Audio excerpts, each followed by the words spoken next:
Tahu-tahu kita ada di sini. Dan kita melihat segala fasilitas disiapkan buat kita. Panca indera, yang dengannya kita bisa merasakan apa yang terjadi di sekitar kita. Kita juga punya akal yang dapat kita gunakan untuk berpikir. Kita punya hati. Kalau kita melihat kita ini siapa dan dari apa kita diciptakan, maka akan muncul jawaban, engkau ini adalah hamba, budak. Engkau itu pekerja yang dihadirkan untuk bekerja di tempat ini. Dan kalau dirimu engkau harus tahu, tatkala engkau melihat tanganmu yang bisa bergerak, kau melihat matamu, telingamu, mendengarkan ada suara di dalam dada kita yang berdetak. Maka di sini antum harus tahu, antum tercipta dari apa? Antum tercipta dari tanah. Tatkala manusia tahu dirinya diciptakan dari tanah, maka dia nggak akan sombong. Kenapa? Karena tanah dia injak tiap hari. Dia nggak akan mampu menembus gunung. Menembus bumi ini. Tingginya pun tidak akan setinggi gunung. Tetap engkau seperti itu. Engkau mau naik pesawat, jabatanmu mau setinggi apapun, engkau tidak akan pernah berubah kalau engkau adalah hamba yang tercipta dari tanah. Allah Azza wa Jalla berfirman di surat Fatir ayat 11.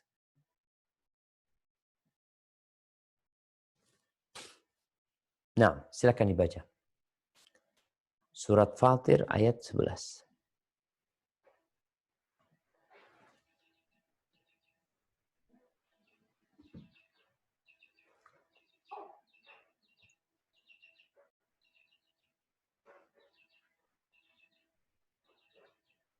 Bismillahirrahmanirrahim. Allahu khalaqakum.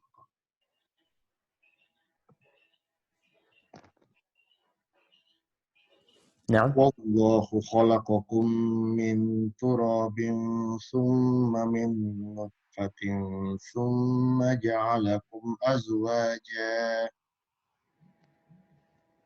وما تحمل من أنثى ولا تضع إلا بعلمه illa bi'ilmi. إلا بعلمه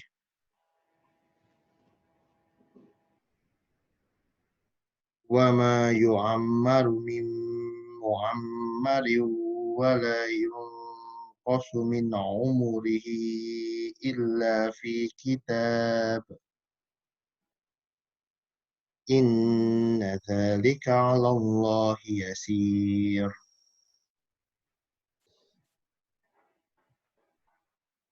Tafadhal artinya. Dan Allah ciptakan kamu dari tanah, kemudian dari mani. Kemudian dia jadikan kamu berpasang-pasangan, laki-laki dan perempuan. Dan tidak ada seorang perempuan pun yang mengandung dan melahirkan, melainkan dengan sepengetahuannya. Dan tidak dipanjangkan umur seseorang, dan tidak pula dikurangi umurnya, melainkan dalam kitab Lauh Mahfuz. Sungguh demikian itu mudah bagi Allah.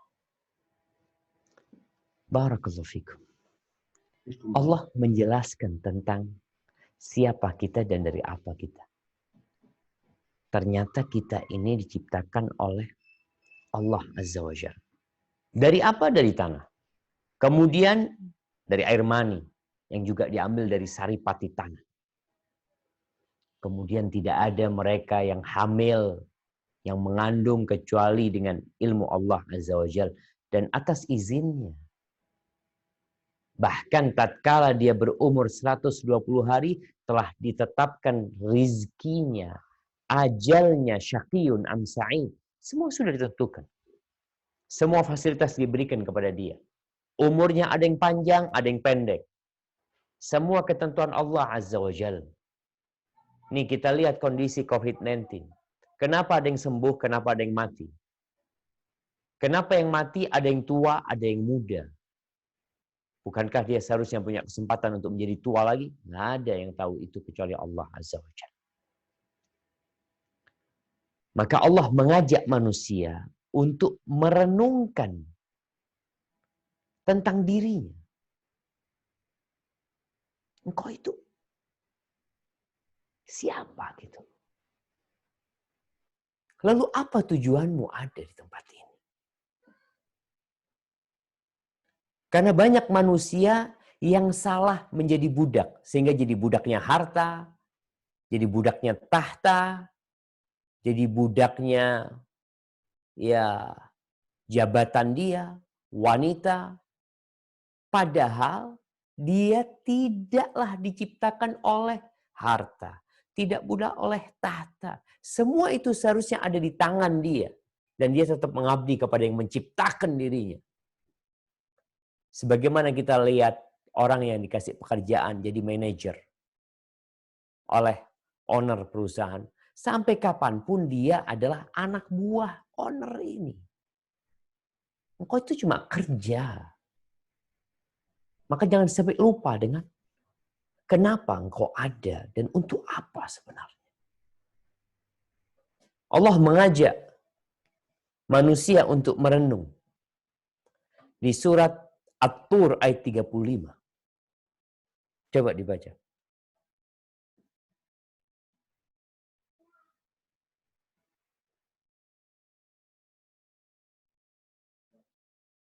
Surat At-Tur ayat 35.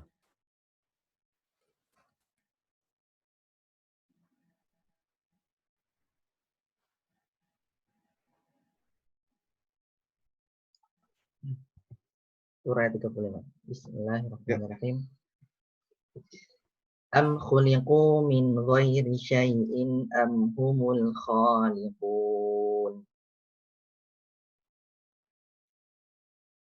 Atau apakah mereka tercipta tanpa asal usul, ataukah mereka yang menciptakan diri mereka sendiri? Nah, jemaah rahimakumullah, keberadaan kita di muka bumi ini secara logika hanya ada 3 kemungkinan. Tidak ada yang keempat. Kemungkinan yang pertama, kita tercipta tanpa ada yang menciptakan. Kemungkinan kedua, kita menciptakan diri kita sendiri. Kemungkinan yang ketiga, ada yang menciptakan kita. Kemungkinan pertama, bahwa kita tercipta tanpa ada yang menciptakan, maka orang menolak. Karena secara logika kalau dikatakan nih ada rumah nih. Rumah ini tahu-tahu ada, nggak ada yang bikin. Tahu-tahu ada aja gitu. Maka secara akal manusia akan mengatakan bohong. Maka Allah sebutkan, am khuliqu min ghairi syai'. Apakah manusia ada tanpa asal usul, tahu-tahu ada gitu, nggak ada yang menciptakan. Am humul khaliqun, atau kemungkinan kedua, mereka menciptakan diri mereka sendiri. Adakah manusia di muka bumi ini yang merasa dia menciptakan dirinya sendiri? Nggak ada. Karena secara akal sehat, nggak mungkin. Ada tanpa pencipta mustahil, muncul orang-orang ateis yang nggak percaya dengan Tuhan, menciptakan diri sendiri juga mustahil, nggak mungkin. Yang kemungkinan yang keempat, ya udah, itu yang ada. Bahwasanya ada yang menciptakan kita. Siapa? Rabbul Alamin. Yang menciptakan langit. Yang menumbuhkan tumbuh-tumbuhan. Yang menciptakan binatang-binatang. Yang membuat kondisi dunia damai, tentram, dan mencabut ketentraman dan kedamaian dari mereka. Yang mengabulkan doa-doa kita. Ada yang menciptakan. Jubair bin Mut'im Al-Imam Bukhari menyebutkan tentang Jubair bin Mut'im ini. Ketika dia belum masuk Islam, dia itu sempat datang ke kota Madinah dalam rangka menebus tawanan perang Badar. Diutus dari Mekah untuk membawa tebusan terhadap tawanan perang yang berada di kota Madinah. Berangkat nih Jubair, masih kafir dia. Subhanallah, ketika itu salat maghrib. Maka dia nggak ikut sholat. Dia mendengar Rasulullah SAW sedang sholat membaca surat At-Tur. Sampailah kepada firman Allah di ayat yang tadi kita baca, di ayat 35 dan 36. 35 sampai 37. Coba dibaca ayatnya lagi. 35 sampai 37.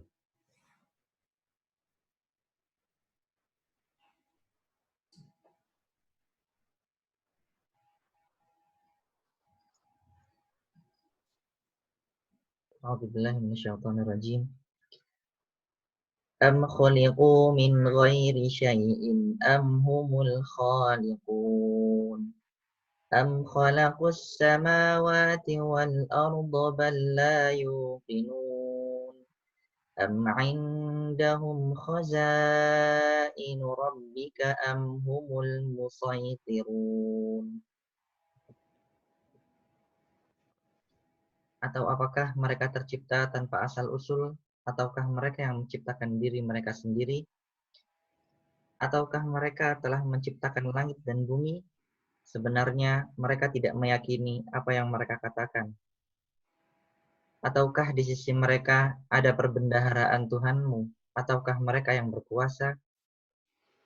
Subhanallah jemaah. Tuh Jubair bin Mut'im ketika kafir. Karena dia orang Arab, dia faham dengan Al-Quranul Karim. Secara umum, secara global, dia tahu. Oleh karena itu Rasulullah SAW ketika berdakwah, beliau itu lebih sering membacakan firman Allah. Maka Allah sebutkan yatlu alaihim ayatihi. Kerjanya Nabi SAW ketika berdakwah itu membacakan ayat-ayat Allah. Akhirnya mereka jadi sadar dan faham bahwa mereka berada dalam kesesatan. Jubair bin Mut'im ketika mendengar ayat ini dibaca, dia mengatakan, kada qalbi ayatir. Hampir saja hatiku itu terbang. Dan itu saat pertama keimanan menancap di dalam hatiku. Dia datang dalam kondisi kafir. Makanya memang kita tahu kenapa orang-orang kafir berusaha untuk menghalangi pemeluk agama mereka dari mendengarkan Al-Quranul Karim. Karena kalau mereka dengar Al-Quranul Karim dan mereka mau menggunakan akal mereka, insya Allah beriman.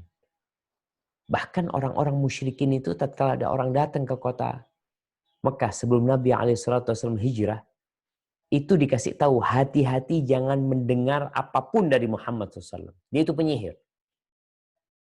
Sampai kisahnya Tufail bin Amr ad-Dawsi, dia taruh kapas di kupingnya supaya nggak dengar suara Nabi SAW. Dari takutnya. Ini dampak dahsyatnya propaganda orang-orang agar mereka menghalangi orang lain untuk masuk Islam. Mereka udah nggak mau masuk Islam, tapi mereka punya semangat bagaimana orang lain jangan sampai masuk Islam. Jubair bin Mut'im ketika mendengar ini dia mengatakan, ternyata yang kita lakukan selama ini salah, menghambakan diri kepada berhala-berhala. Ahibati fillah. Terus pertanyaan yang ketiga.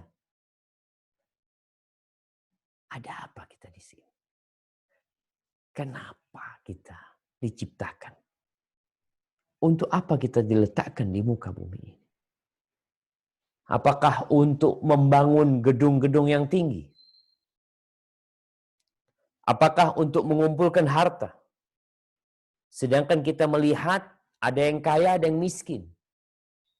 Kalau tujuannya untuk kaya, untuk memiliki, maka bagaimana dengan orang-orang yang miskin?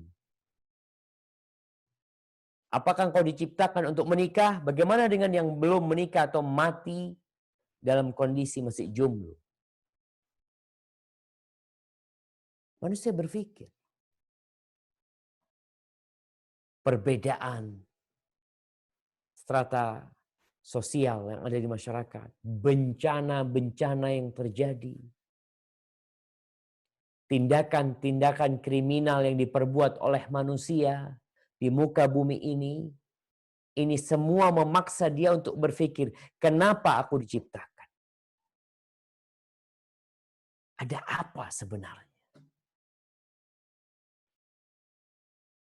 Allah menyebutkan di surat Kiamat tentang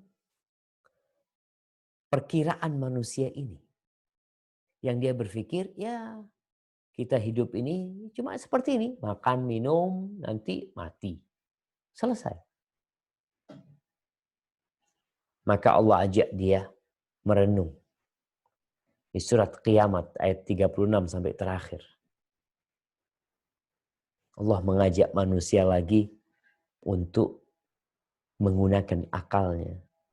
Silakan dibaca. Naam. Ayahsabul insanu an ayyutraka suda. Alam yakun nutfatan min maniyyin yumna. Thumma kana 'alaqatan fakhalaqa fasawwa. وجعل منه الزوجين الذكر والأنثى أليس ذلك بقادر على أن يحيي الموتى. Artinya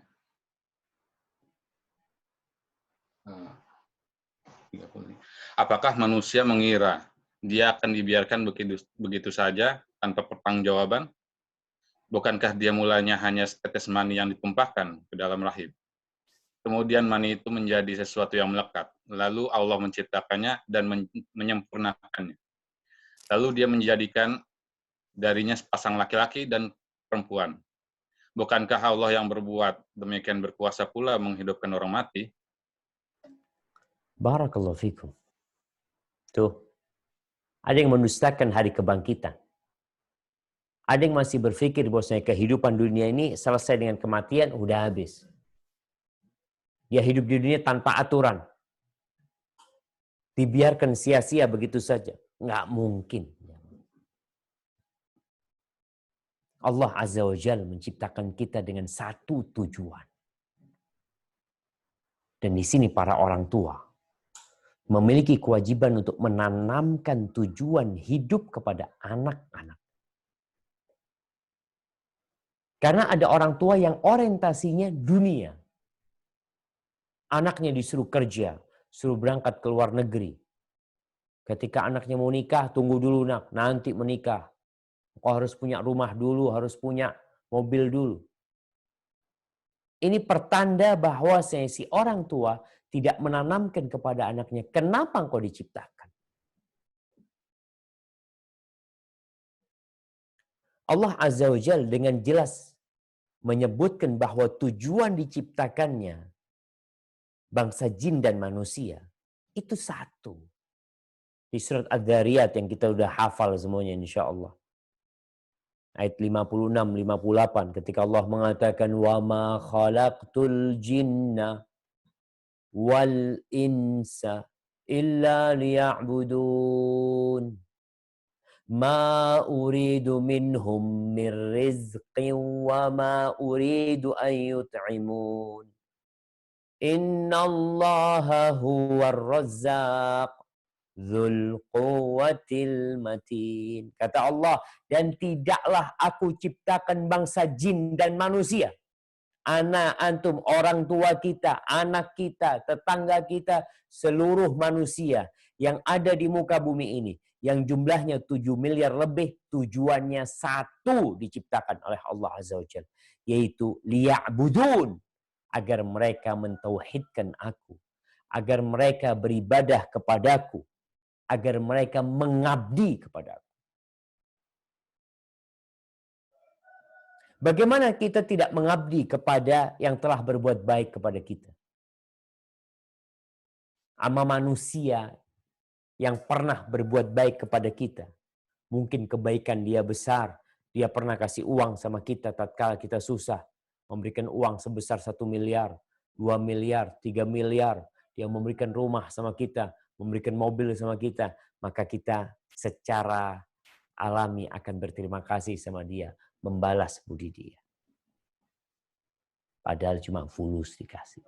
Allah yang ngasih sama kita mata, telinga, hidung. Allah minta kita mengabdi kepada.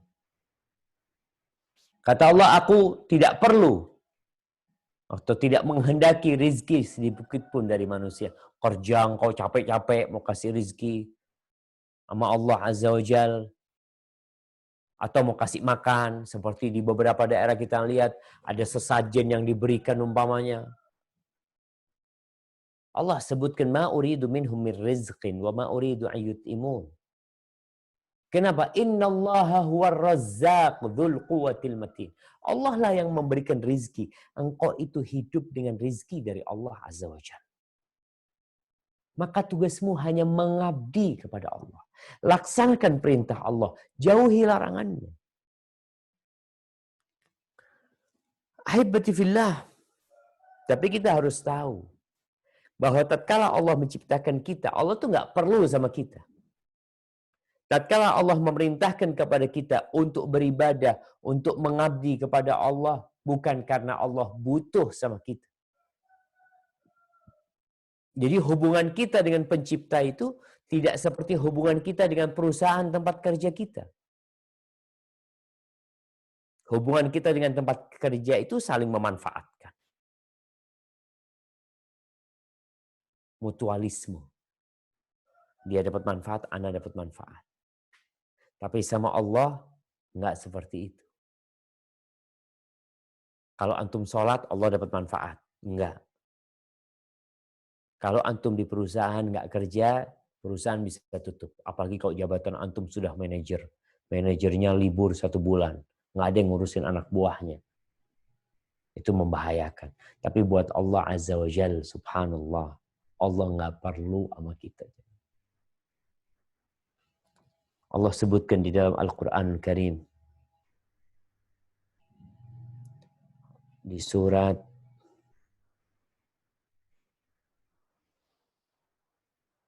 tunggu jamaah. Naam. Di surat Ibrahim ayat 8.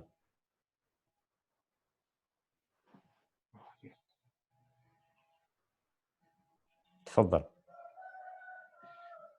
Naam. Bismillahirrahmanirrahim. وقال موسى إن تكفروا أنتم ومن في الأرض جميعا فإن الله لغني حميد. Artinya. Dan Musa berkata, jika kamu dan orang yang ada di bumi semuanya mengingkari nikmat Allah, maka sesungguhnya Allah Maha Kaya, Maha Terpuji. Tuh. Kalau seluruh manusia itu kafir, nggak beriman, Allah tuh Maha Kaya dan Maha Terpuji. Nggak perlu dengan ibadah kita. Allah nggak perlu kita puasa hari ini. Kita sholat tarawih, kita sholat 5 waktu, kita sedekah. Allah nggak perlu dengan semua yang kita kerjakan. Terus yang perlu siapa? Kita yang perlu. Kalau sama perusahaan bisa rugi tatkala kita nggak masuk, apalagi kita pindah. Tapi sama Allah Azza wa Jalla, Allah Ghani. Allah Maha Kaya dan Maha Terpuji. Kalau kalian mau kafir, sampai Allah sebutkan, faman sya'a falyu'min wa man sya'a falyakfur. Yang mau beriman, monggo. Yang mau kafir, silahkan. Allah nggak perlu dengan ibadah kita. Tatkala Allah berbincang tentang haji, ini ibadah haji, ibadah yang paling berat buat umat Islam. Karena perlu biaya besar, dia meninggalkan rumahnya, meninggalkan kerabatnya, meninggalkan pekerjaannya, maka ini menjadi sebuah beban kadang-kala orang berangkat haji. Allah sebutkan bagaimana ketidakbutuhan Allah dengan kalian berangkat haji. Mau Ka'bah itu kosong dari orang yang tawaf. Nggak ada yang tawaf di Ka'bah. Allah itu maha kaya. Allah sebutkan hal ini di surah Ali Imran. Ayat 97.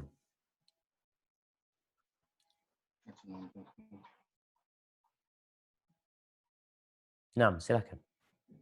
Lagi.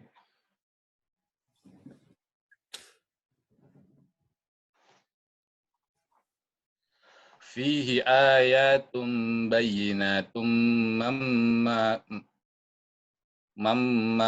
maqamu Ibrahim wa man dakhalahu kana amina walillahi 'alan nasi hajjul baiti man istata'a ilaihi sabila wa man kafara fa innallaha ghaniyyun 'anil 'alamin. Artinya, di sana terdapat tanda-tanda yang jelas, di antaranya maqam Ibrahim. Barang siapa yang memasukinya, Baitullah, amanlah dia. Dan di antara kewajiban manusia terhadap Allah adalah melaksanakan ibadah haji ke Baitullah, yaitu bagi orang-orang yang mampu mengadakan perjalanan ke sana. Barang siapa mengingkari kewajiban haji, maka ketahuilah bahwa Allah Maha Kaya atau tidak memerlukan sesuatu dari seluruh alam. Nah, tuh. Allah nggak perlu dengan segala sesuatu. Nanti yang ada di muka bumi ini Allah hancurin semuanya. Semua manusia, semua kekayaan yang ada di muka bumi ini, semua yang dibangun akan Allah hancurkan. Allah nggak perlu sama alam semesta ini. Sehingga tatkala orang-orang itu tidak mau beribadah kepada Allah, ya, tafadhol kata Allah, silahkan. Tapi Allah tidak ridha dengan kekufuran.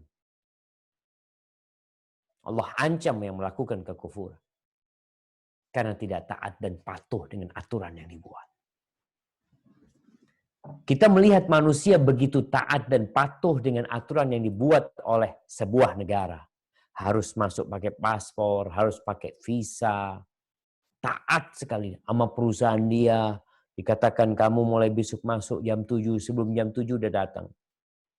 Besok pakai seragam warna hijau, dipakai warna hijau. Lusa pakai warna oranye, pakai warna oranye. Taat dengan aturan yang dibuat. Padahal dia hanya berharap gaji 5 juta, 6 juta, 7 juta. Anggap 10 juta.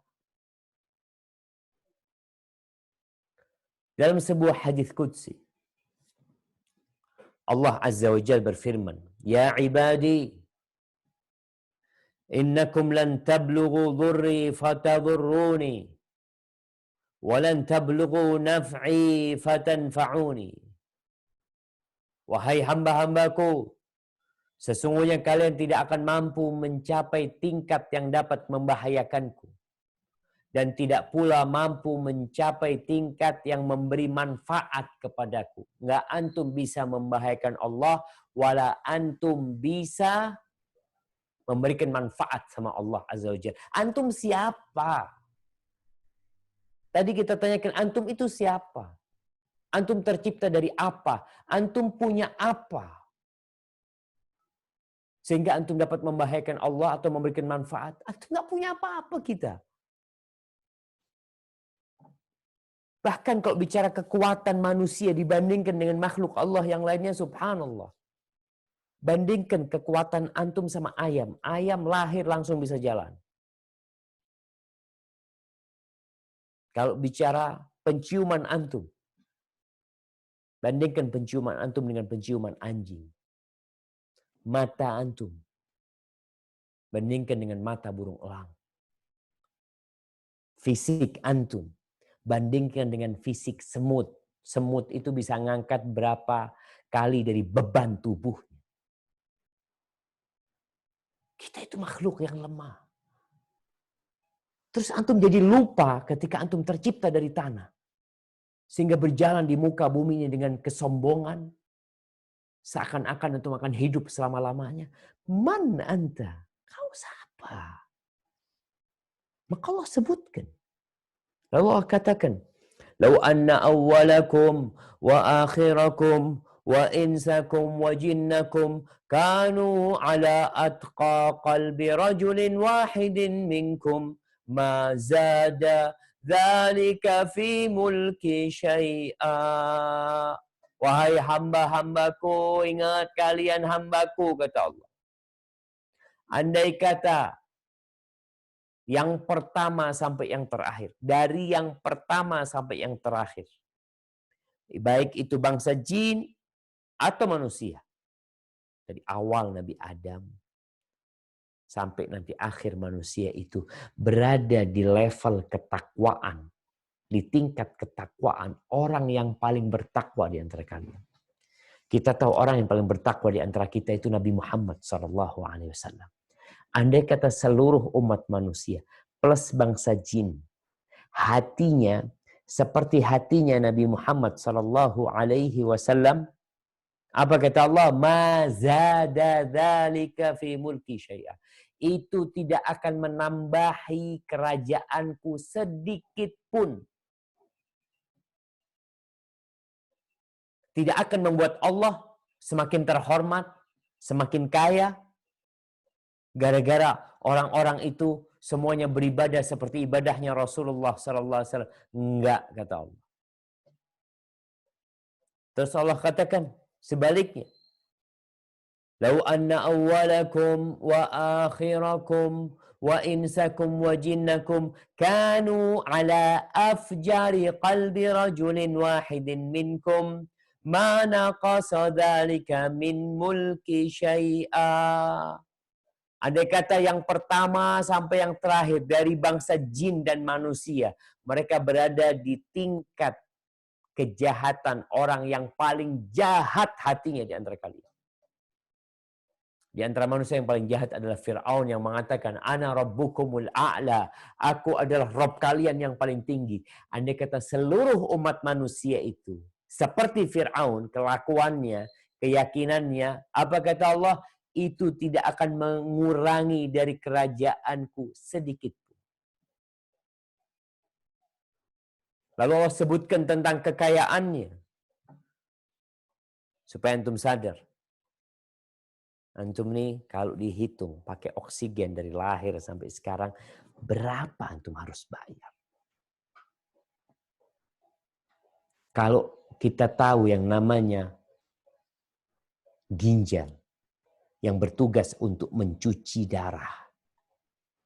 Bagaimana kalau orang gagal ginjal dan harus mencuci sepekan 2 kali.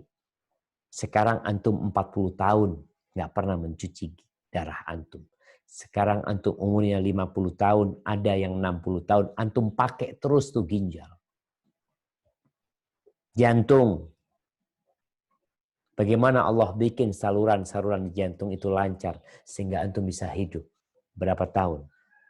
Dan antum baru berasa ketika Allah kasih sumbatan sedikit di jantung antum. Antum harus pasang ring. Kadangkala harus operasi. Di bypass urat-urat di jantungnya. Kaki. Orang sekarang sewa mobil berapa harus bayar. Sewa motor berapa harus bayar. Bayangkan kalau antum harus bayar sewa kaki sejak antum bisa berjalan sampai hari ini. Antum harus bayar berapa? Paru-paru antum yang kembang kempis. Salah satu yang menjadi ancaman corona. Berapa tahun antum bernafas tanpa pakai ventilator? Dan ternyata selama hidup antum dikasih free. Nggak perlu capek-capek antum pasang alat. Apalagi kalau harus cuci darah. Allah Azza wa Jalla mengatakan, Lau anna awwalakum wa akhirakum wa insakum wa jinnakum qamu fi sa'idin wahidin. فسألوني فأعطيت كل واحد منهم مسألته ما نقص ذلك مما عندي illa kama yanqusul makhitu idza udkhilal bahr. Mikhyat atau makhit. Kata Nabi kata Allah Azza wa Jalla dalam sebuah hadis qudsi, andai kata orang yang pertama di antara kalian sampai yang terakhir, bangsa jin dan manusia, mereka semua berdiri di sebuah lembah, di sebuah tempat yang lapang. Lalu mereka semua berdoa memohon kepada aku, dan semua permohonan mereka aku berikan. Semua permohonannya Allah berikan. Antum minta apa? Minta mobil, Allah kasih mobil. Nggak usah Anda minta villa, dikasih villa. Anda kepingin pasar, dikasih pasar. Kalau seluruh permohonan manusia dikasih, bangsa jin dan manusia, semuanya dikasih. Apa kata Allah? Itu tidak akan mengurangi dari apa yang aku miliki. Kecuali seperti berkurangnya air lautan ketika dimasukkan jarum kemudian diangkat. Tak syai. Terus kenapa kita disuruh beribadah? Kenapa kita disuruh mengabdi? Allah mengatakan, innama hiya a'malukum uhsiha lakum. Itu amalan buat kalian sendiri. Itu buat kalian sendiri. Aku catat nanti buat kalian, faman wajada khairan falyahmadillah, wa man wajada ghaira dzalika fala yalumanna illa nafsah. Yang mendapatkan kebaikan hendaklah dia memuji Allah, yang dalam catatannya ada keburukan jangan celah kecuali dirimu sendiri. Jangan nyalahkan setan. Setan nggak mau disalahkan. Oh, gara-gara guruku, engkau dipaksa ikut gurumu. Oh, gara-gara tetanggaku, dipaksa sama tetangga. Jangan mencela kecuali dirimu sendiri. Ahibati fillah, inilah yang seharusnya dipikirkan oleh manusia. Setelah dia tahu dia ada hanya untuk mengabdi kepada Allah Azza wa Jalla, lalu dia cari tahu bagaimana cara mengabdi kepada Allah Jalla Jalaluhu. Kalau antum mau bekerja di sebuah perusahaan dengan gaji 10 juta, antum harus kuliah, meninggalkan Indonesia. Sebagian orang kuliah karena syaratnya harus belajar dulu. Kalau untuk itu antum belajar, kenapa untuk mengabdi kepada Allah yang menciptakan kita nggak belajar? Jadi kalau bicara kajian jamaah, sejatinya sama. COVID-19 nggak COVID-19, yang niat tetap ngaji. Dulu kan nggak berangkat ke masjid. Sekarang nih ada Zoom, ada Webex, ada apa lagi aplikasi-aplikasi. CloudX. Kenapa antum nggak mau ngaji? Nggak mau mempelajari kenapa antum ada dan untuk apa? Dan pertanyaan terakhir, sampai kapan antum tinggal di tempat ini? Ini pertanyaan penting. Agar kita tidak santai. Ketika antum dikasih tahu, Mas, insya Allah lusa kita balik ke Indonesia. Apa yang antum akan lakukan? Antum akan belanja. Lusa ya insya Allah, pasatnya udah oke semuanya. Lusa kita balik. Maka antum akan beli oleh-oleh. Akan dibuka tasnya, dilihat apa yang belum ada barang-barang di sana. Antum tata dengan rapi. Kemudian kalau ada fulus yang nggak boleh dibawa, mungkin cash, maka antum akan transfer. Ada barang-barang yang nggak bisa dibawa karena berat, ya sudah di kargo. Maka antum harus sadar berapa lama antum akan tinggal di sini. Allah kasih waktu berapa lama sih?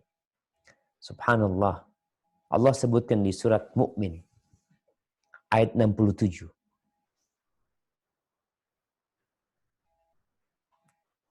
Surah Al-Mu'min ayat 67. Silakan dibaca.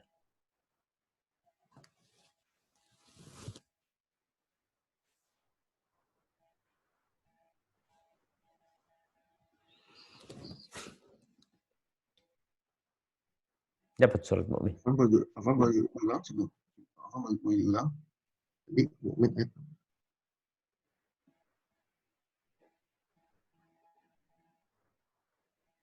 Nah, silakan. Oke, nah, Ustaz. Bismillahirrahmanirrahim. Mustaqbirina bihi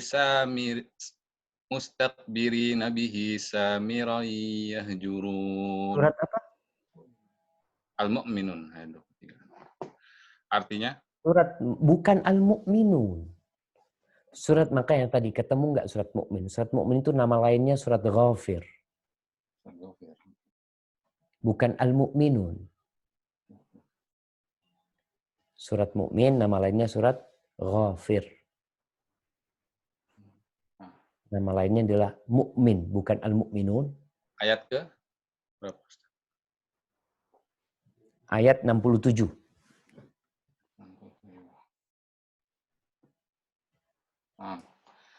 Bismillahirrahmanirrahim.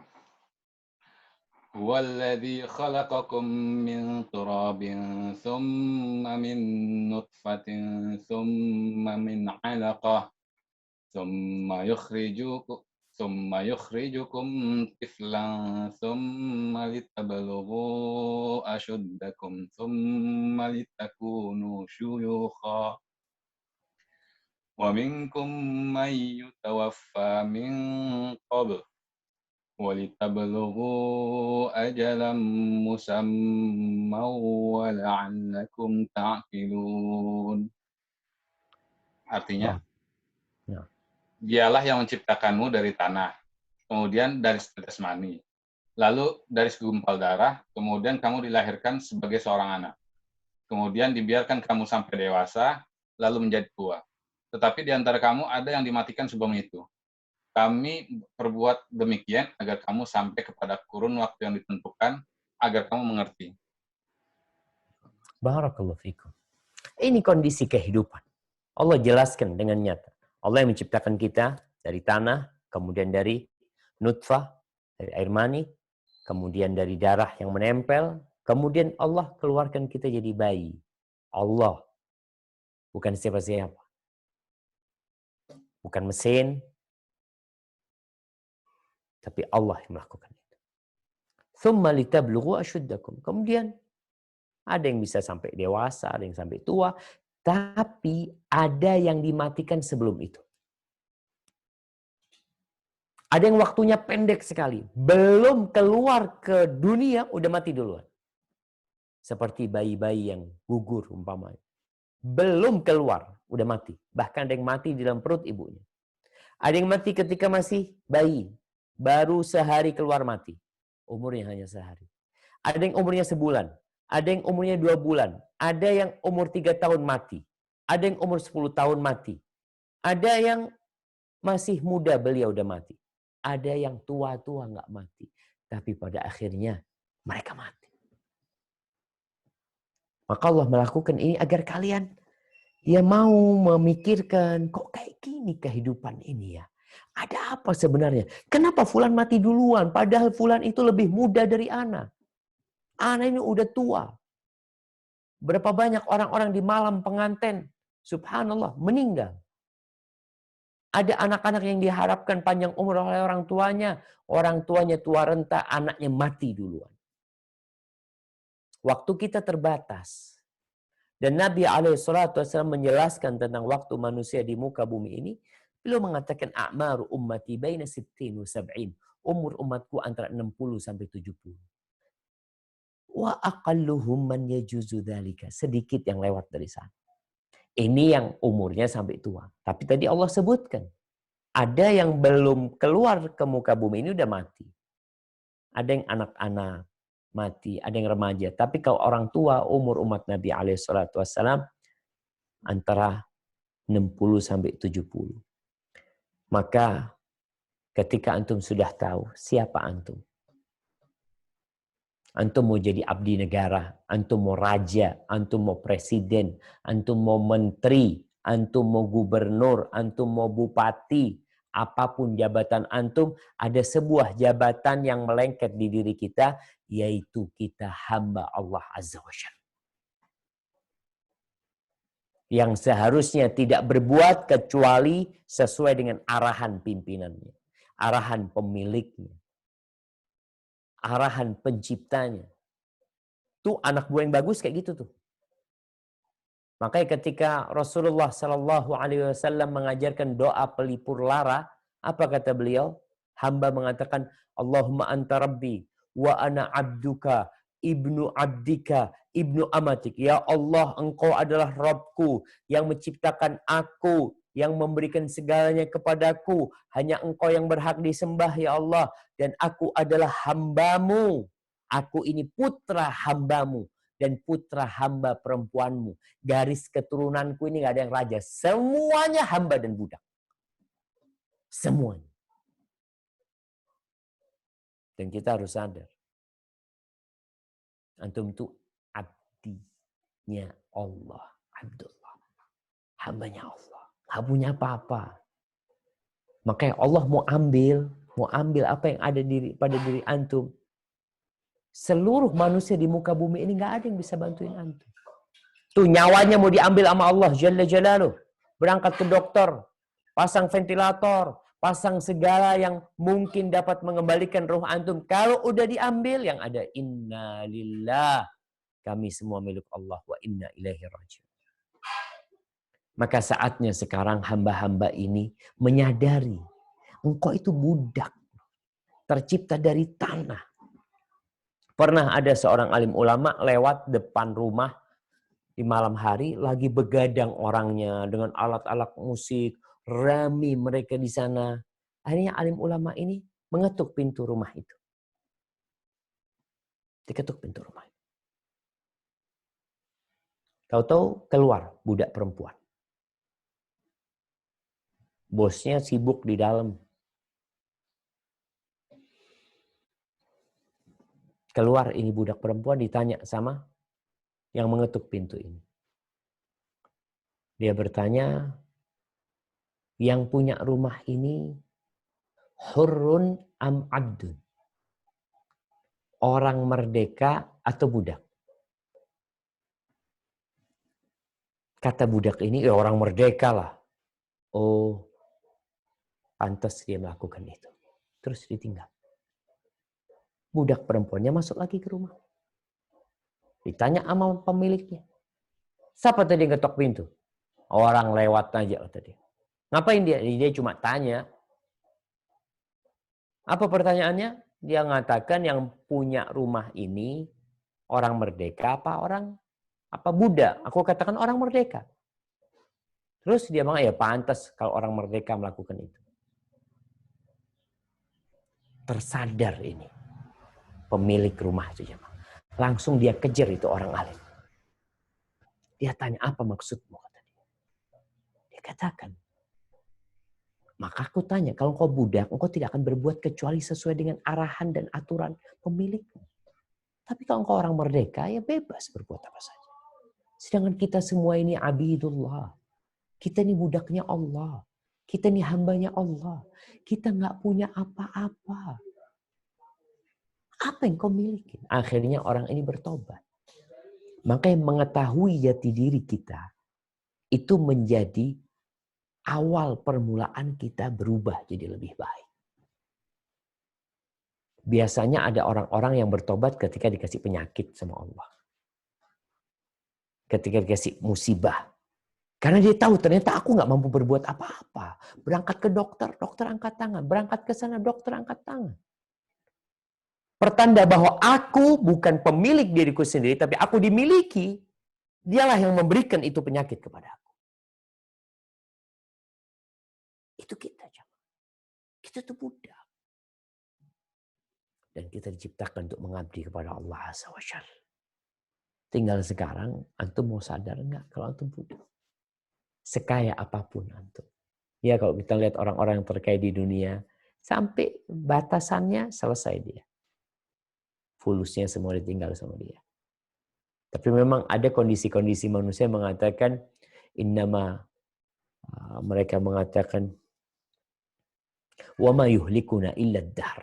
Kata dia, tidaklah membinasakan kita kecuali ya masa umur gitu loh. Nggak ada kehidupan setelah kematian lah. Allah akan bangkitkan kita. Di situ akan ada hisab. Kenapa? Antum lihat. Bagaimana ada orang-orang kaya dengan kezalimannya. Ada orang-orang miskin yang dizalimin. Apakah dengan kematian selesai urusannya? Tidak ada keadilan yang ditegakkan? Akan ditegakkan keadilan. Manusia akan dibangkitkan dan akan ditanya tentang segala sesuatu.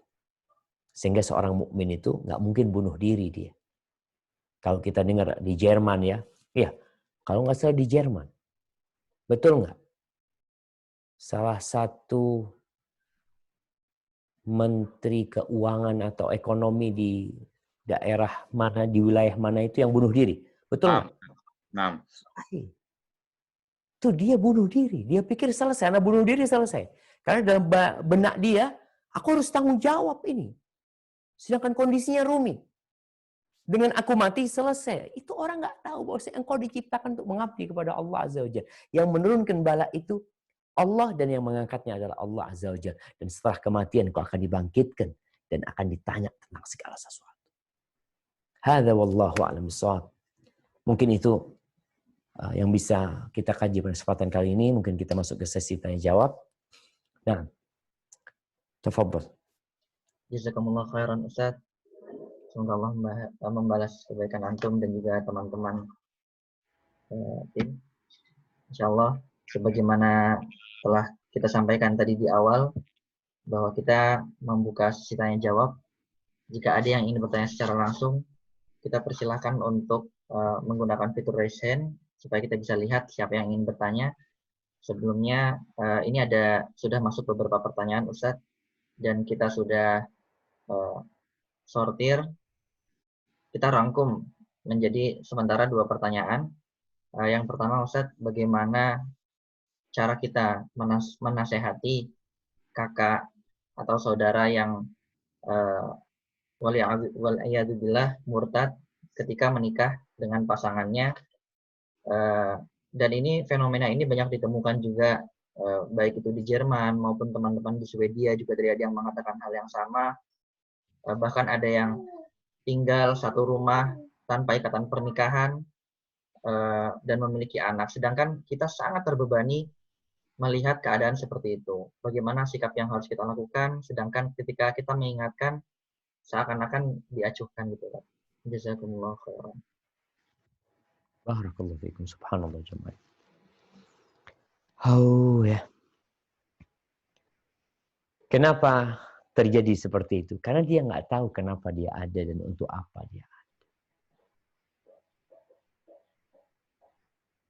Di surat Al-A'raf ya, ayat 179.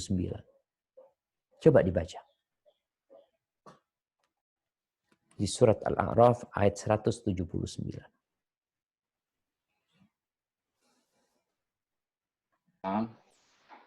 Bismillahirrahmanirrahim.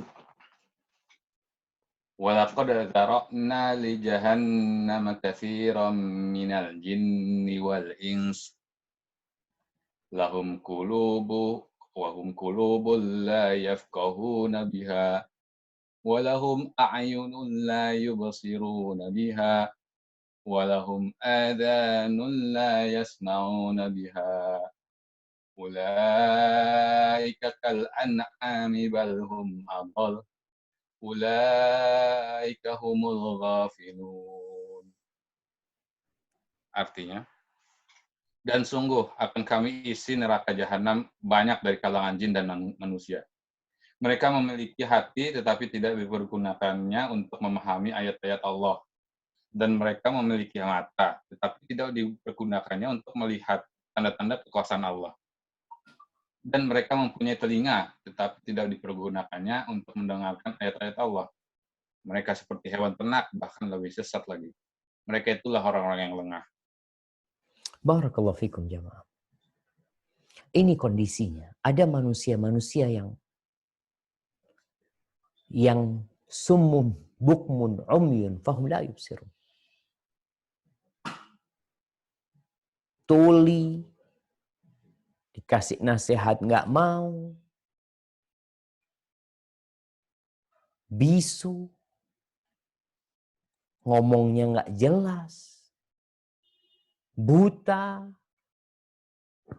Mereka seperti binatang ternak. Kenapa ada istilah di Indonesia itu kumpul kebo ya?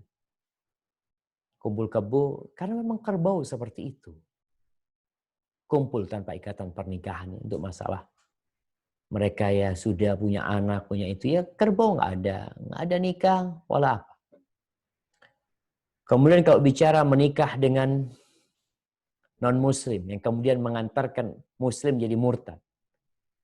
Kenapa Nabi alaihi salatu wassalam tatkala beliau menjelaskan kriteria wanita yang dinikahin, beliau sebutkan agamanya, beliau sebutkan yang pertama kecantikannya, hartanya, nasabnya, kemudian agamanya. Kalau engkau ingin beruntung, yang agamanya.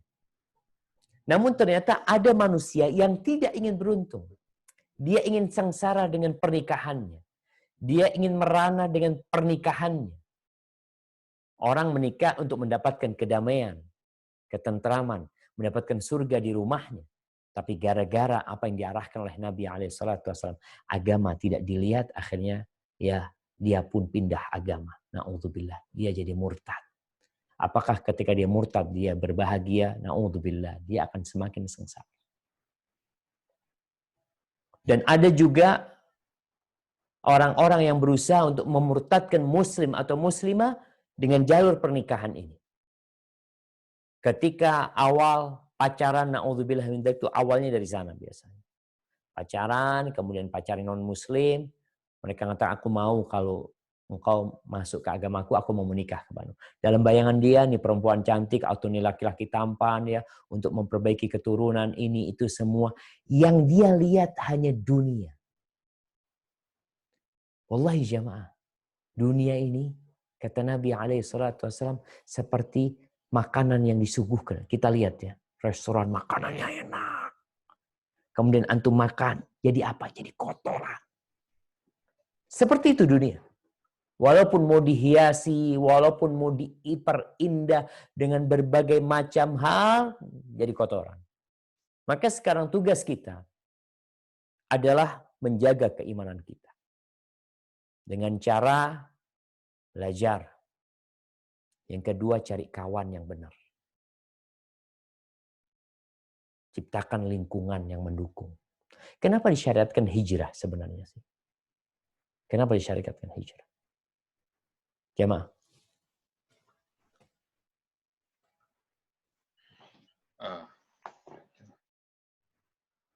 Hijrah dari yang buruk ke yang baik. Kenapa? Kenapa kita disyariatkan meninggalkan negeri kafir menuju negeri Islam? Meninggalkan kemaksiatan menuju ketaatan. Dari kampung fasik menuju kampung yang taat. Kenapa? Tujuannya apa?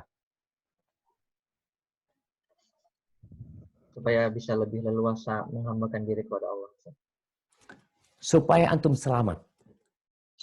Leluasa mengamalkan ibadah dan antum selamat dari godaan itu. Tadi ketika dia berteman dengan non-muslim, dia ketarik ke sana. Ketika hidup di lingkungan seperti itu, dia akan menjadi seperti itu. Itu yang terjadi. Maka tugas kita adalah teman-teman yang hidup di Jerman. Antum mau tidak mau harus membentuk sebuah komunitas yang antum terjaga di sana. Kalau enggak, antum akan jadi seperti mereka. Ketika tidak saling menjaga. Dan mulailah untuk memiliki identitas. Muslim itu berbeda. Ana muslim. Tunjukkan identitasmu. Tapi banyak yang belajar ke tempat. Mungkin ke Jerman atau negeri yang lainnya.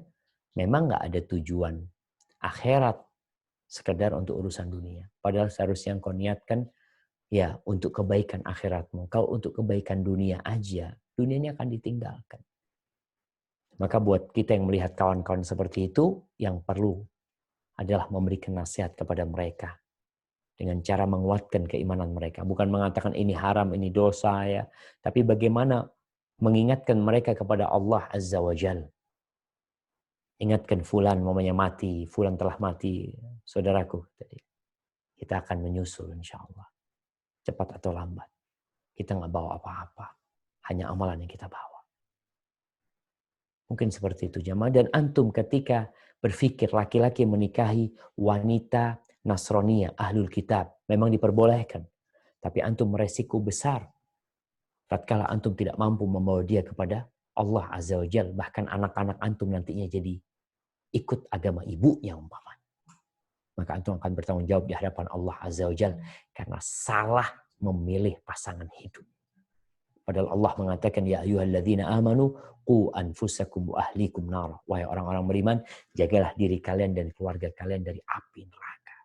Dan ingat, mata'ud dunya qalil. Sebanyak apapun dunia ini sedikit. Hadza wallahu a'lam bissawab. Naam. Jazakumullah khairan Ustaz.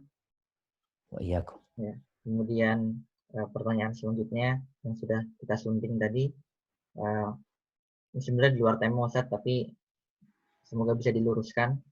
Ada yang bertanya tentang suatu ketika dia mendengar statement dari seorang dai yang mengatakan jika kita berdoa dengan tentunya ada tuntunan untuk mendahulukan sholawat kepada Rasulullah Sallallahu Alaihi Wasallam. Dan dai ini mengatakan ketika kita bersolawat kepadanya, maka ruh dari Rasulullah SAW akan hadir mendampingi kita dalam berdoa. Bagaimana tentang pernyataan seperti ini Ustaz? Mohon penjelasannya. Jazakumullah khairan. Barakallahu fikum. Naam jemaah. Di antara adab berdoa memang bersalawat buat Nabi alaihi salatu wassalam. Al-Imam Ibnul Qayyim rahimahullahu ta'ala ketika menjelaskan salawat kepada Rasulullah SAW dalam doa ini, bisa di awal, bisa di tengah, bisa di penutup. Dan bisa jadi hanya di awal, atau hanya di tengah, atau di penutup. Atau semuanya kita bersolawat buat Nabi SAW. Dan doa yang tanpa salawat akan bergantung. Namun penjelasan bahwasanya ruh Nabi SAW akan mendampingi dia berdoa, atau mungkin mengaminkan doa dia, wallahu a'lam bishawab, ana nggak tahu yang seperti itu. Yang ana tahu, ketika Nabi SAW menjelaskan kepada para sahabatnya tentang salawat kepada Nabi SAW, bahwasanya Allah itu memiliki malaikat-malaikat yang menyampaikan salam kepada Nabi SAW. Jadi malaikat tugasnya ada orang bersalawat, maka salawatnya dikirimkan kepada Nabi SAW. Nabi tetap di kuburnya di alam barzakh sana. Maka para sahabat bertanya, ya Rasulullah, gimana bisa sampai kepadamu waqad balid, sedangkan kau sudah hancur tubuhmu. Maka bagaimana ruhnya Allah akan dibalikan dalam kondisi tubuhnya sudah hancur. Maka kata Nabi SAW, Allah mengharamkan tanah untuk memakan jasadnya para nabi. Artinya jasad Nabi SAW sampai hari ini tetap utuh. Jadi kalau tadi dikatakan kemudian Nabi mendampingi, Anda nggak pernah tahu, dan kita ketika mendengar sesuatu, alhamdulillah ini sangat bagus sekali ketika ditanyakan, karena kita perlu tahu kebenaran hadisnya. Kalau hadisnya ada, alhamdulillah tinggal dilihat sahih atau dhaif. Karena sekarang ini dengan adanya media sosial, semua bisa menyebarkan apa yang dia ketahui tanpa dia memeriksanya terlebih dahulu.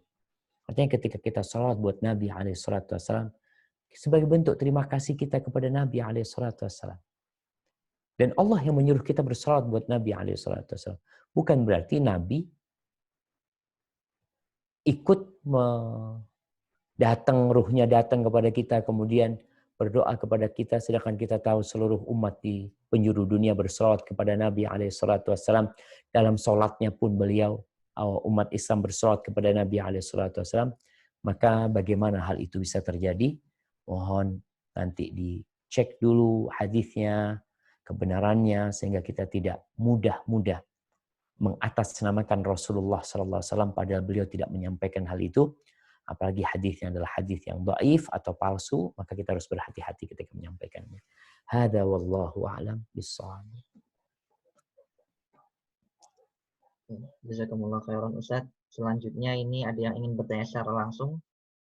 Kami persilahkan ya Ustaz. Ya.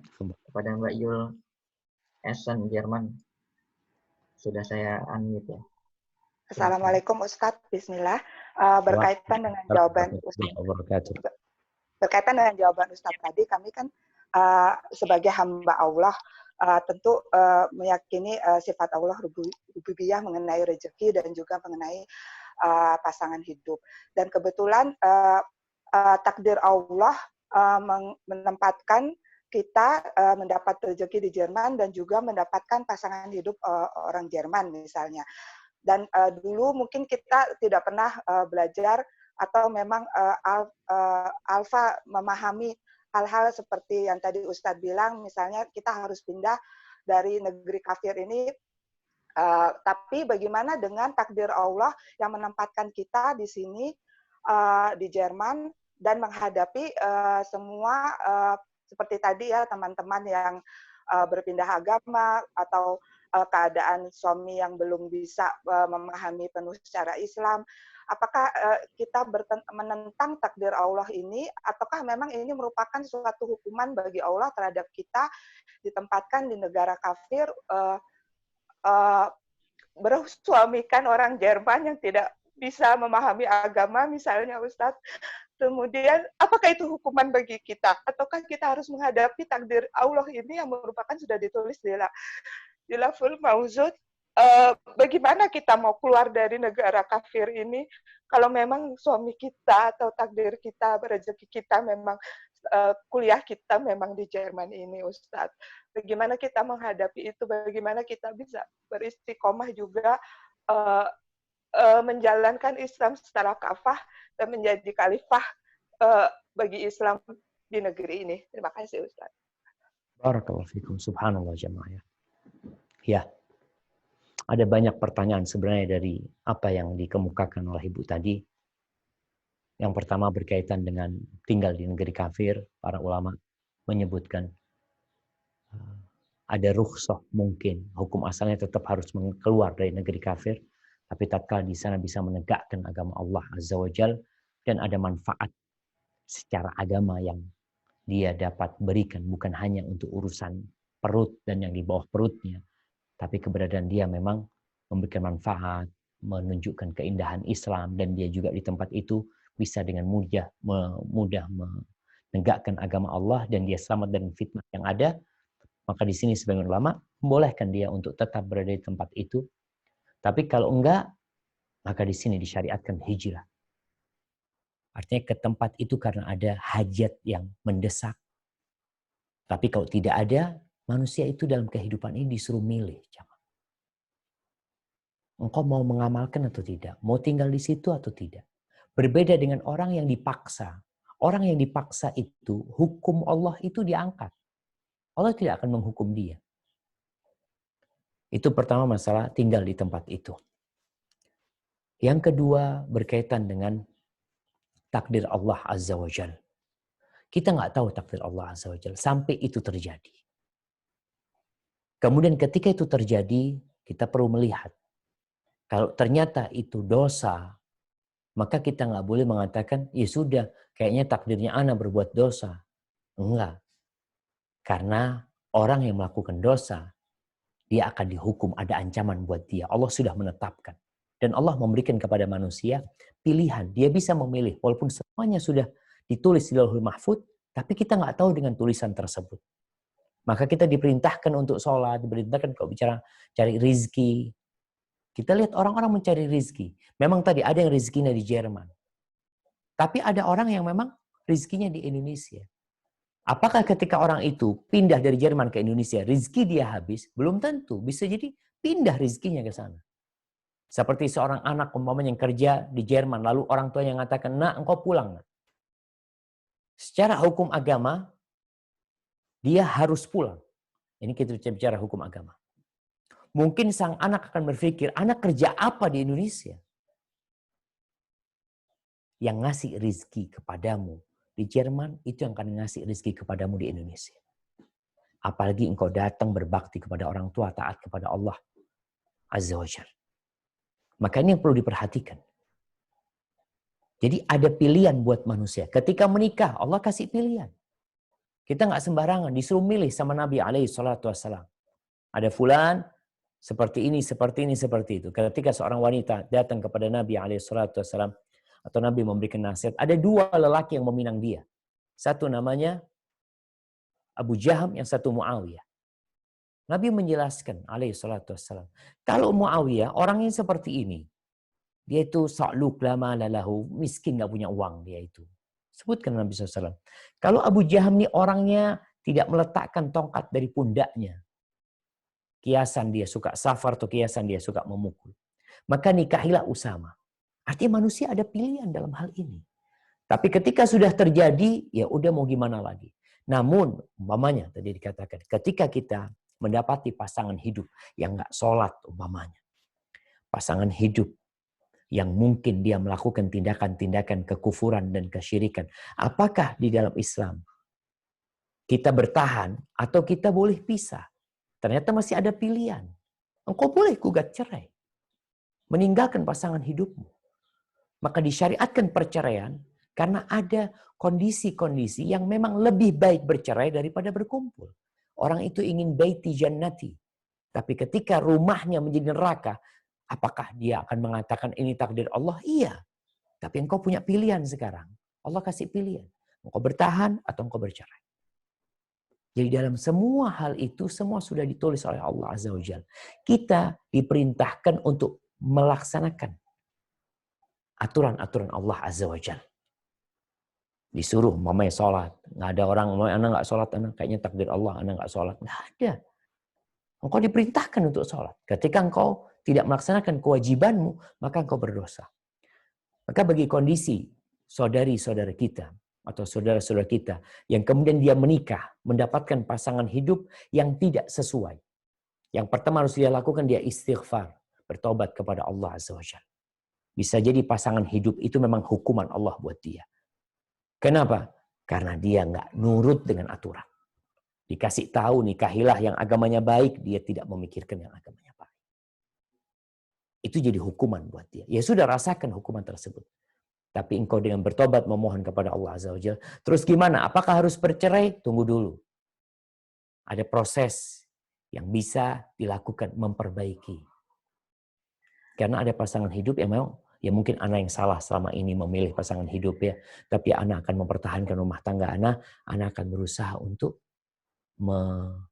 memperbaiki suami anak.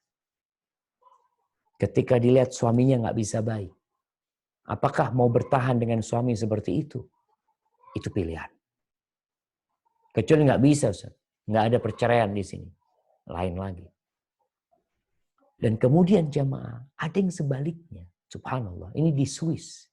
Cerita di Swiss. Ada seorang Muslim nikah sama Nasrani, kemudian dia masuk Islam. Mu'alaf nih. Wah, subhanallah. Dalam proses pernikahannya itu, si suaminya ini Islamnya biasa-biasa aja. Sang istri dia masuk Islam karena keyakinan. Dia pelajarin Islam. Sampai akhirnya dia gugat cerai suaminya. Karena ngelihat suaminya yang muslim ini nggak taat ternyata. Dia menjadi seorang ustadzah, dia menjadi seorang da'i, dia jadi faham agama. Akhirnya dia gugat cerai. Dia nggak mau bertahan dengan suami yang sholatnya bolong-bolong. Ternyata bisa terjadi sebaliknya seperti itu. Maka kondisinya, nasihat anak, kita laksanakan perintah Allah. Maka di sini nanti harus tahu kondisi anak kalau seperti ini apa perintah Allah. Jauhi larangannya. Ketika terkena musibah, bersabar.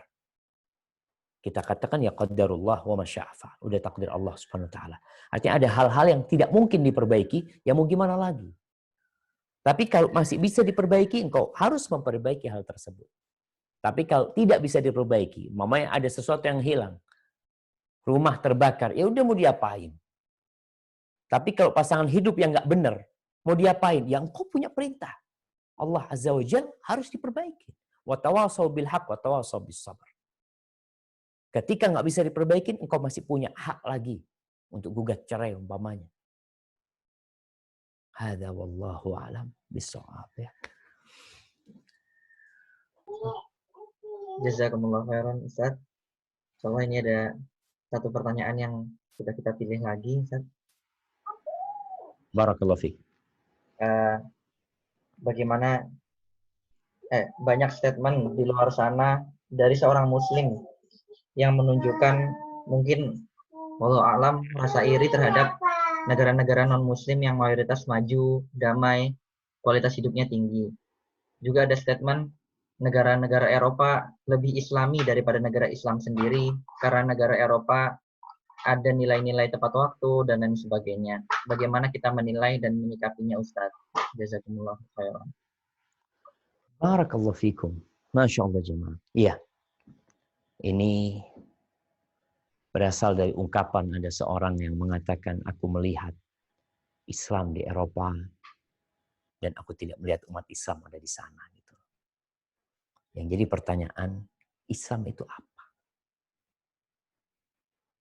Islam itu apa?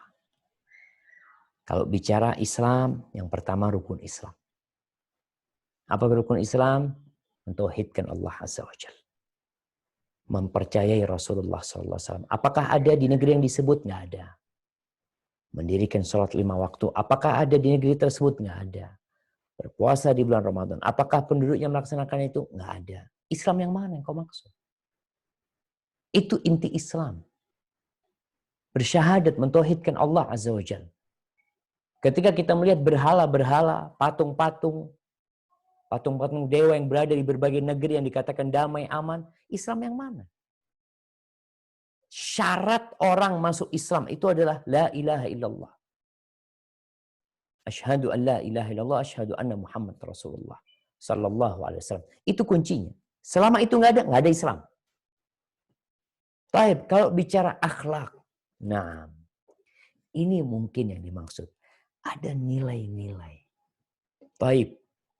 Setelah mentauhidkan Allah, ada satu nilai yang paling mulia di dalam agama kita. Yaitu berbakti kepada orang tua. Apakah di negeri-negeri yang disebut itu ada jamaah berbakti kepada orang tua? Mereka hanya memiliki hari ibu yang dikatakan dalam setahun mereka merayakannya. Sedangkan di dalam agama kita, hari kita semua untuk ibu kita. Bagaimana ketaatan anak kepada orang tuanya? Entah di beberapa negeri, aturannya anak itu kalau sudah umur 18 tahun, orang tua itu nggak boleh lagi maksain anaknya. Bahkan anak bisa memenjarakan orang tuanya. Kalau kita lihat perzinaan, kita lihat perjudian yang ada di negeri-negeri yang memang melegalkan itu semua. Minum khamr. Apakah dikatakan ada Islam di sana? Coba dilihat pelecehan seks terjadi di negeri-negeri yang disebut kemarin di Amerika. Ini dikatakan tiap berapa menit terjadi pemerkosaan di sana. Kalau dikatakan kedamaian rumah tangga ya. Seperti kisah seorang syekh yang berangkat ke Niagara sana. Kemudian dia ditanya oleh cewek-cewek perempuan. Ditanya sama mereka. Ana dengar perempuan-perempuan di Arab itu tertindas. Mereka dizolimin oleh kaum laki-laki, kata dia. Yang dominan orang laki-laki. Apa kata syekh ini? Engkau dapat informasi yang salah, kata dia. Loh kok bisa, kata dia. Iya. Di negeri kami ini para lelaki adalah pembantunya para wanita. Wanita-wanita itu ratu di tempat kita. Kita tuh kerja, capek, berkeringat, dapat duit kasihkan ke istri. Kita semua menghormati wanita di sana. Benar-benar dijadikan ratu. Bukan diperes tenaganya. Disuruh hamil anaknya, disuruh cari pekerjaan. Keluar rumahnya. Makanya kenapa di negara-negara non-muslim ini jemaah, banyak wanita-wanita yang nggak mau punya anak. Bahkan di beberapa negeri itu sampai mau dikasih duit supaya punya anak. Tuh nilai Islamnya di mana kok disebutkan? Ketika wanita disuruh bekerja, suruh cari duit, ya dia disuruh hamil, suruh nyusuin anaknya. Nilai Islam yang mana? Memang kita lihat mungkin ada di beberapa negeri, beberapa daerah kita melihat yang kotor mungkin ya. Kalau di sana ada yang bersih Pak Ustadz, ini tuh oke, alhamdulillah. Ada nih beberapa nilai yang mungkin tidak dilakukan oleh umat Islam. Tapi ada nilai-nilai lain yang lebih agung. Yang seharusnya kita jadikan tolak ukur. Islam itu yang mana yang dimaksud jemaah? Ya, umat Islam harus memperbaiki dirinya. Karena kita tahu kalau bicara keimanan yang menyebabkan mungkin negeri-negeri di mana negeri-negeri yang mayoritas penduduknya muslim kemudian mereka tidak taat, mereka tidak disiplin, mereka tidak bersih. Apa penyebabnya? Karena mereka tidak menjalankan Islam dengan benar. Karena di antara nilai-nilai keimanan Yang kata Nabi alaihi salatu wassalam, al-imanu bid'un wa sab'una atau bid'un wa sittuna syu'bah. Keimanan itu ada 60 atau 70 cabang lebih. A'laha qawlu la ilaha illallah. Yang paling tinggi adalah la ilaha illallah. Wa adnaha, kita lihat. Wa adnaha yang paling rendah, imatatul adha anit thariq. Menyingkirkan gangguan di jalan itu. Ternyata itu termasuk keimanan. Jadi seorang mukmin itu buang sampah di tempatnya bukan karena takut dengan aturan pemerintah, bukan. Karena ada beberapa negeri, kenapa mereka bersih, kenapa mereka disiplin? Karena mereka takut dengan aturan yang ada, dengan denda yang ada, bukan karena keimanan. Tapi Muslim melakukan itu karena keimanan. Dan ini masalahnya, keimanan yang rendah. Kita melihat ada, ya, aturan pemerintah sudah tidak terlalu bagus umpamanya, tidak memberikan efek jera hukuman yang diberikan, kemudian keimanannya lemah, maka kita lihat kenapa sungai-sungai penuh dengan sampah. Keimanan lemah dan aturan yang ditegakkan juga lemah. Sedangkan di negeri-negeri itu mungkin keimanannya memang nggak ada di mereka, cuma aturan yang dibuat sama mereka sehingga warganya itu takut kepada hukuman. Sedangkan Muslim melakukan itu karena taat sama Allah Azza wa Jalla. Dan Rasulullah SAW mengatakan, akmalul mu'minina imanan, ahsanuhum khuluqan. Orang yang beriman yang paling sempurna keimanannya adalah yang paling baik akhlaknya. Barakallahu fikum jamaah, mungkin itu jadi pertanyaan terakhir ya. Karena kita mau sholat asar, terus habis asar ada kajian lagi kita ini. Karena ustadznya puasa nggak bisa minum jamaah. Jadi air liurnya dipakai untuk ba'da asar insyaallah. Baik, jazakallah khair buat teman-teman di Jerman ya. Makasih banyak, Ana senang sekali bisa kajian online karena dulu Ana pernah diundang sama teman-teman Jerman tapi Ana minta maaf, Ana memang nggak mau ya berangkat ke sana. Ana takut, iman Ana belum kuat. Kalau antum kan Masya Allah udah tahan banting di sana mungkin jamaah. Baik, mungkin bisa ditutup, Ana kembalikan kepada pembawa acara. Silahkan. Jazakumullah khairan Ustaz. Terima kasih banyak atas kesempatannya untuk bisa bertemu secara online ini.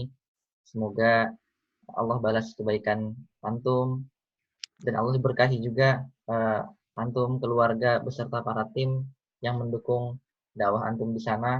Insya Allah kita teman-teman dari Jerman selalu berusaha untuk saling mengingatkan dalam ketaatan dan dalam kesabaran, dan juga kita mohon maaf bagi teman-teman yang belum tersampaikan pertanyaannya. Tafadhol mungkin bisa ikuti kajian Ustadz Syafiq yang lain atau juga bisa bergabung di kajian Jerman Mengaji yang lain. Mengenai info kajian Jerman Mengaji yang lain bisa diikuti di sosial media kita di Instagram.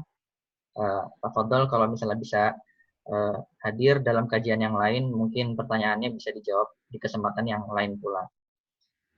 Begitu, dari kami juga mohon maaf jika ada kesalahan kata, kekurangan, kami mohon maaf sebesar-besarnya. Jazakumullah khairan, tetap kita minta kepada Allah agar memberikan kita istiqomah. Mungkin kita tutup dengan doa kafaratul majelis ya Ustaz. Baik. Subhanakallahumma wa bihamdika asyhadu an la ilaha illa anta astaghfiruka wa atubu ilaik. Wabillahi taufiq wal hidayah. Wassalamualaikum warahmatullahi wabarakatuh. Waalaikumsalam warahmatullahi wabarakatuh. Kenapa nggak bisa besar mereka juga? Kan bisa diomongin kan? Iya, udah. Khairan insyaallah.